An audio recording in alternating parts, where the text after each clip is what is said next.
شادی شدہ زندگی میں کبھی یہ چیلنجز بڑے دیکھنے میں آتے ہیں کہ جناب وہ کمپیریزن زور ہوتے ہیں، دیکھو یہ اس کا میاں، دیکھو اس نے اتنا کما رہا ہے، یہ کیا ہے، وہ بھی تو 8 گھنٹے کی جاب کرتا ہے لیکن اس کا گھر دیکھو، اس کی گاڑی دیکھو تمہارے. تو اب یہ اس چیلنج سے کیسے نمٹنا چاہیے دونوں مرد و زن دونوں کو؟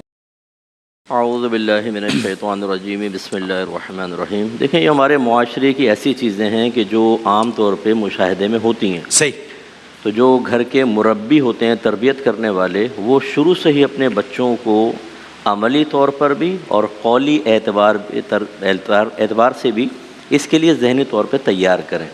اگر ایک ماں خود شوہر سے اس بنا پر لڑ رہی ہوگی کہ میرے بہن کا بڑا گھر ہے، چھوٹا کیوں، اس کے بچے اچھے اسکول میں پڑھتے ہیں، میرے کیوں. خواہشات اچھی رکھنا منع نہیں ہے، صحیح، لیکن اس کے لیے اللہ تبارک و تعالیٰ کی تقسیم پر راضی نہ رہنا اور اس پہ بلکہ اعتراض کرنا اور پھر بچوں کے لیے اس طرح برا رول ماڈل بن جانا، یہ غلط ہوتا ہے.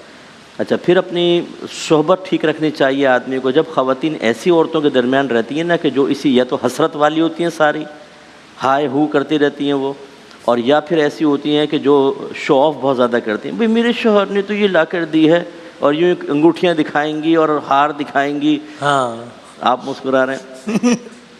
تو اس میں بھی وہ دوسری والی اور کہتی ہیں بعد میں، ہاں کیسا جلایا ہے نا، سڑا دیا میں نے اس کو. تو اب وہ جو بیچاری سڑنے والی ہے وہ نہیں سمجھ پاتی، وہ جا کے گھر میں پھڈا کرتی ہے. یا گھر کے باہر والی آ جاتی ہیں، رشتہ دار ہوتی ہیں، تمہارے گھر میں کچھ نظر نہیں آ رہا بیٹا، شوہر کچھ کماتا نہیں ہے کیا؟ یعنی کی رضا پہ راضی تھی تو کہتی ہیں کہ نہیں، باہر نکلو، تھوڑا شور شرابہ کرو، ناشکری کرو، اللہ تبارک و تعالیٰ کی رحمت سے دوری اختیار کرو. یہ تمام فیکٹرز ہیں. تو بہرحال اپنے بچوں کی اچھی تربیت رکھیں. انسان مشاہدہ کر کے دیکھے کہ ان چیزوں کا انجام کیا ہے. صحیح. بے سکونی، چچڑاپن، گھر میں ایک دوسرے سے نفرت پیدا کرنا اور جیسے یہ سپریشن، تو بہتر ہے کہ اللہ کی رضا پہ راضی رہیں. اللہ نے ازل سے تقسیم فرمائی ہے، کوشش جاری رکھیں.